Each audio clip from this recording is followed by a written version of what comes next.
Accounting equation क्या होता है? अकाउंटिंग इक्वेशन दो वर्ड से मिलकर बना है, एक है अकाउंटिंग और एक है इक्वेशन। तो बेसिकली ये इक्वेशन है, इक्वेशन का मतलब होता है इक्वल का साइन, ये कुछ चीजें बराबर है। कौन सी चीजें बराबर है? अकाउंटिंग की, मतलब कुछ अकाउंटिंग टर्म्स के बराबर है।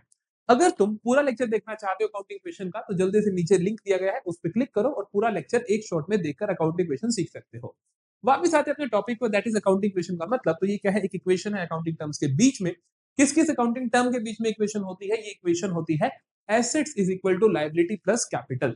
सर इसका बेसिक मतलब क्या होता है? बेसिक मतलब होता है कि हमेशा यूटिलाइजेशन ऑफ फंड और सोर्स ऑफ फंड हमेशा बराबर होते हैं। मतलब कि सोर्स ऑफ फंड का मतलब होता है पैसा कहां से आ रहा है, यूटिलाइजेशन का मतलब पैसा कहां कहां पे लग रहा है।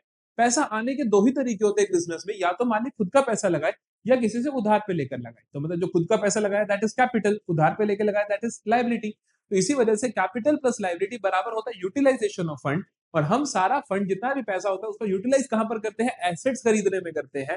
तो इसीलिए वो बराबर होता है एसेट्स के। तो basically capital plus liability that is my sources of fund बराबर होते हैं assets that is my utilisation of fund. और अकाउंटिंग इक्वेशन एक बिजनेस के अंदर हमेशा सही रहती है, हमेशा बराबर ही रहती है, अदरवाइज कोई ना कोई तुमने गलती कर दी होगी।